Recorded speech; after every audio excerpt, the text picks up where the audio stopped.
Эх орондоо хүнсний хувьсгал хийх зорилготой хүнсний хангамж аюулгүй байдал үндэсний хөдөлгөөний хүрээнд Монгол Улсын ерөнхийлөгч Чухнаагийн хүрэлцүүх холбогдох албаны хүмүүсийн хамт үндэсний үйлдвэрлэгч, баялаг бүтээгчдийн үйлдвэрт биечлэн ажиллаж санал хүсэлтийг нь сонслоо.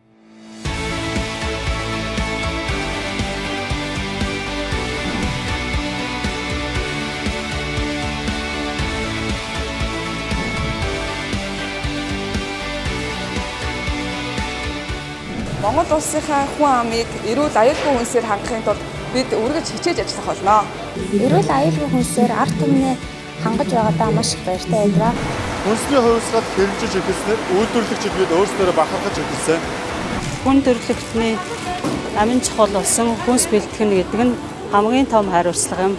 Төр дэмжсэн шиг дэмжээд зоригтой шийдвэрээ гаргаад өгөх юм бол үйлдвэрлэгчид бид үйлдвэрлэсэн шиг үйлдвэрлэж чадхаар хэмжээний үйлдвэрүүд одоо суурилагдсан байна. Зээлийн хөв бууруулах хэдгээр ажлуудыг ярьж байгаа юм тун одоо сайшааж хүлээж авч байна.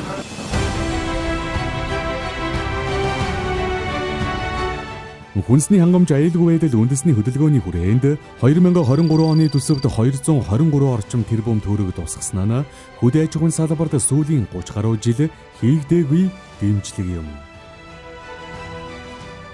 Монгол улс усан далайд гацгүй ч гэсэн хүн далайд гацтай. Хоёр том хөрш байна. Хаяа зэрэгэлдээ улс орнууд байна. Казахстан, Солонгосоос ахуулаад тий. Монгол улсыг тойрол нийтдээ 1.6 тэрбум хүн амьдардаг байхгүй юу? Тэгээ энэ том зах зээл рүү л манай улс гарч чадвал, манай компаниуд маань гарч чадвал, манай үйлдвэрлэгч нар гарч чадвал Монгол улс хөгжнөө. Хугацааны хөнгөлөлтөд одоо зээл хөрөнгө оруулалтын зээлүүд бол биднэрт маш хэрэгтэй. Та одоо сая харсан бол энэ доотлын үйлдвэр бол бид зөнгөж 300 дэлгүүрийг л хангах хүчин чадалтай хоол хүнсний үйлдвэр байж байгаа шүү дээ.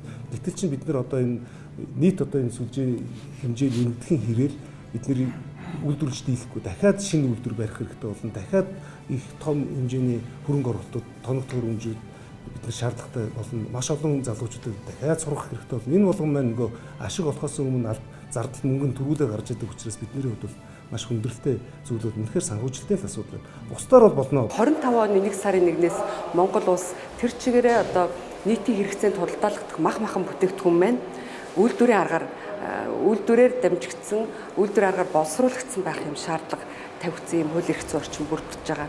Тэгээд хүн байгаль орчин гэсэн энэ гурван холбоос бол энэ бодлогуудаар дамжиж хэрэгжиж байна гэж үзэж байгаа. Тийм учраас үйлдвэрлэл маань байгаль орчинд ээлтэй хуучин шиг одоо энэ тэнд малын гэхэд л дайвар бүтээгдэхүүн толгой шир хаягдсан зөндөө их асуудлууд болж исэн. Ийм юм ахиж үүсэхгүй хаягдalгүй байгаль орчинд ээлтэй үйлдвэрлэл хөгжих юм байна гэж харж хүлээлт үүсэж байгаа да. Тэгэхээр энэ одоо сайхан хөдөлгөөнүүд, хөтөлбөрүүд бол яг харахгүй хэрэгжнэ.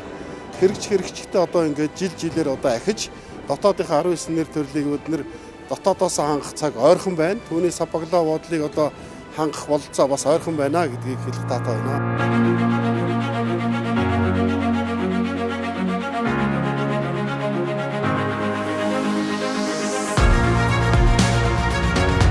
Ялангуяа хөдөө аж ахуйн хүнснийх юм бол нөгөө зээл банкнаас ил авахд барьцаа хөнгөх гэдэг. Батлан даалтын сан манай хүнс хөдөө аж ахуйн хөнгөлөөр яамд сангийн хамаас ирж байгаа. Энэ дээр 60% нь бас батлан даалттай сангаас бол одоо баталгаа гаргаж зээл авах тийм боломжийг бол хангана. Зөвхөн сайн үйлдвэрлэгч байх биш. Сайн тээвэрлэгч байх хэрэгтэй байхгүй. Эцсийн бүтээгдэхүүн эрүүл очих хэрэгтэй гэдэг дээр ингээ харж байна. Тэр энэ тал дээр бас хүнсний том хувьсгал гарч байгааг харахад бас их таатай байлаа. Ер нь монголчууд бид өөрсдөө хүнсээ үйлдвэрлэдэг, тэрийг эрүүл хүнсийг иргэдэд хүргэдэг, цаг хугацаанд хэтэрсэн бол устгалд оруулдаг. Энэ соёлд сурах нь бол эрүүл оршихын одоо хамгийн анхны аав усаг гэж харж байна. Ер нь хүнсний хувьсгал, хүнсний аюулгүй байдал гэдэг энэ үндэстэн өрөө оршин тогтнох ямар чухал асуудал вэ гэдгийг сүүлийн 3 жил, 4 жил дэлхийн нийтээр гинт хэрэгж санацгаалаа л да. Энэ одоо сая ковидд залгаад энэ дайны нөхцөл байдал бол нөхөрлөлт маш олон зүйлийг одоо иргэн маш хүчтэй санууллаа. За тэр дундаа улс орны өөрийнх нь одоо бие даасан хүнсний аюулгүй байдлын нэг гол тулгуур асуудал нь өөрөө энэ хүнсний аюулгүй байдал юм байна гэдгийг одоо маш сайн бид ойлгуулах. Хүнсний хувьсгалд нэг дэцгээ. Тэгэхээр энэ хүнсний хувьсгалыг Монгол Улсын ерөнхийлөгч санаачснараа эргээд одоо иргэдтэйгээ үйлдвэрлэгчтэйгээ баялаг бүтээгчтэйгээ уулзаад тэдний одоо хүсэлтийг биелүүлээд төр одоо хурдтай ажиллаж болдгийн нэг тод жишээг байна гэдгийг бас онцлог хэлж байна. Ийм сайхан шуудааны үйлдвэр ажиллаж байхад одоо Монгол улс гаднаас импортоор шуудаа авах ямар шаардлага байгаа юм тийм ээ. Дотоодынхаа үнэмшний үйлдвэрлэлд дэмжиж ингээд бие биенийгээ дэмжиж явах боломж байна. Энэ үйлдвэрлэлийг одоо аж ахуй нэгжүүдэд дэмжих ёстой, үндэсний одоо том компани дэмжих ёстой, дээрээс нь төрийн одоо өнчид том компаниуд дэмжих ёстой, Монголын ард иргэд хотлон авалтраа дэмжих ёстой. Тэгжээж бид энэ 5 жилийн хугацаанд энэ хүнсний хувьсгал, энэ аж үйлдвэрийн хувьсгалыг бид нар хийж чаднаа.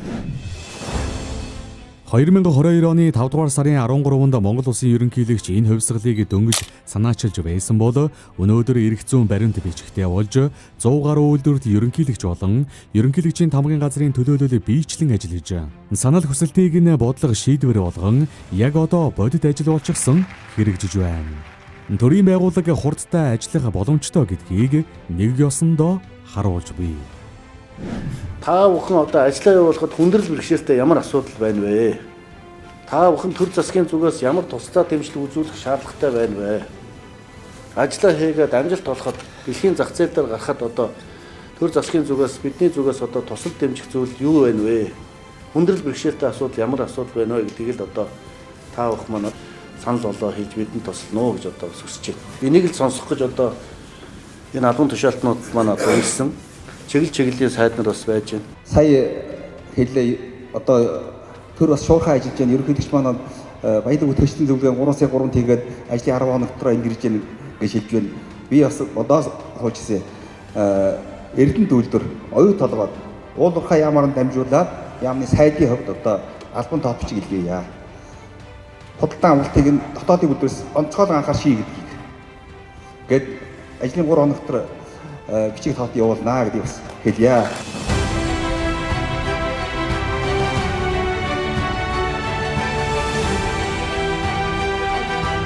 Төрийн болон орон нутгийн өмчийн хөрөнгөөр бараа ажиллаж худалдаа авах хуулиар дотоодын үйлдвэрлэгч нь давуу эрх бодол зохицуулалттай мөн засгийн газрын тогтоолоор жигсаалт батлаад жигсаалтад багтсан барааг бол импортын бараатай өрсөлдүүлэхгүй байх. Одоо ийм зохицуултыг нь мөрдөөд явж байгаа. За одоо энэ жилийн хувьд бол бид нар ер нь энэ тогтоолын хэрэгжилт, хуулийн хэрэгжилтэд тавьдаг хяналтыг илүү сайжруулъя. Одоо энэ хууль мөрдөхгүй байгаа газруудад бас сануулгах, одоо энийг хэрхэн зөв мөрдөж ажиллах талаар нь бас сурталчлах ажлыг хийж ажиллах. Ийм төлөвлөгөө боловсруулаад явж байгаа. Ер нь бол эдийн засгийг төрөлжүүлэх, эдийн засгийг тэтгэх, ер нь ард иргэдийн орлогыг нэмэгдүүлэхэд бол манай Монголын улсын эдийн засгийн салбарыг бүрдүүлэх хамгийн гол чухал салбар бол хүнс хөдөө аж ахуйн салбар, тэр дундаа хөнгөн үйлдвэрлэл, хүнсний салбар байж. Хүнсний хувьсгалд нэгдэцгээ. Бүр анхнаас нь бэлтгэлийн цэгээс нь өнөөдөр хэрэглэгчийн гарт хүртэл нь бүрэн хяналтайгаар ямар нэгэн хүнсний аюул байдлын эрсдэл учруулахгүйгээр ингэж хүрэхийг зорж байгаа. За энэ нь яг хүнсний хувьсгал болон эрүүл Монгол улсын эдгээр үндэсний хөтөлбөрүүдийн гол зорилтуудыг яг хэрэгжүүлэн ажиллахад нэлээд чухал дэмжлэг болж байгаа гэж бодож байна. Хэрэглэгчийн санаачилсан үйл ажиллагаанд одоо оролцоод илүү одоо юу гаднаас импортоор саяар засаг баглаа бодол оруулж иргүүгээр дотооддоо бүх хэрэгцээг хангах үндсэн зорилгын хүрээнд одоо ингэж ажиллаж байгаа. Манай хүнсний сав баглаа бодлоо Монголдоо үйлдвэрлэж харилцагчдаа нийлүүлээ. Манай компани болохоор хүнсний өслийг хүрээнд хонцор санаас татгалзсан эрүүл мэндийн хөрөнгө оруулалтын хүрээндээ ганц савыг дотооддоо 2021 оноос шийдвэрлэж байгаа. Энэ нь бол хүнс гэдэг юм чинь хүний биед маш их хэрэгтэй зүйл учраас хүнсийг зөв зохистой хадгалах тийм зорилгоор энэ савыг үйлдвэрлэсэн. Хувьсгалыг нэг хүн нэг байгууллага дангаараа хийдэггүй. Энэ бол хамтын оролцоо, нэгдэл тулгуурлан амжилт олдог зүйл. Өнөөдрийн байдлаар хүнсний хувьсгалд төрийн болон төрийн бус байгууллага, олон улсын байгууллага, аж ахуйн нэгж, үндэсний үйлдвэрлэгчид, баялаг бүтээгчид хамтарч ажиллахаа илэрхийлээд байна. Харин Монгол улсын иргэн та нэгдэхэд бэлнэ.